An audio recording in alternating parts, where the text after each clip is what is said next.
The Setagaya family murders remain one of the most chilling and baffling cold cases in Japanese history. It is a story defined by a terrifying paradox. The killer left behind an unprecedented mountain of physical evidence, yet has never been identified. The scene, New Year's Eve 2000. In the Setagaya ward of Tokyo, the Miyazawa family lived in a house that was part of a duplex. The neighborhood was largely deserted, as most houses had been torn down to make way for a park expansion. Only the Miyazawas and their relatives next door remained. On the morning of December 31, 2000, Mikio Miyazawa's mother, who lived in the attached house, went over to check on them after they failed to answer her phone calls. She discovered a scene of absolute carnage.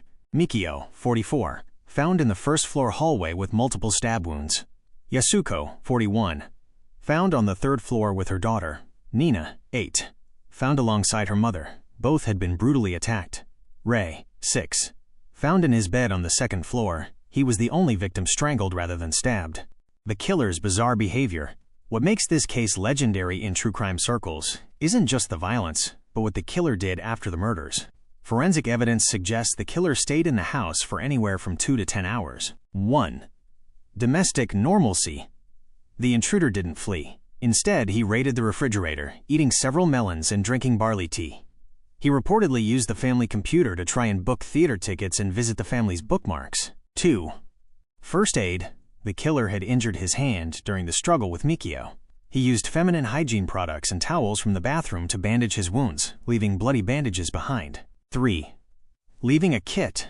In an act of supreme confidence or insanity, the killer left behind an entire outfit: a jacket, a sweatshirt, a hat, a scarf, and even the knife used in the killings. This provided police with a massive amount of DNA and fingerprints. The evidence, a digital and physical map. Despite having the killer's DNA, fingerprints, and clothes, the Japanese Metropolitan Police Department, MPD, hit a wall. Here's what they discovered. DNA profile. The killer is of mixed heritage. DNA analysis suggests his mother was of European descent, likely Mediterranean, and his father was East Asian. The clothing. The clothes were mass-produced but traced back to specific regions. Sand found in the pockets of the jacket was linked to a specific skate park in California and a desert in Nevada, suggesting the killer may have traveled from the U.S. The signature. Traces of a specific fluorescent highlighter ink were found on the killer's clothing, a type used by professionals or students in very specific technical fields. Why hasn't it been solved?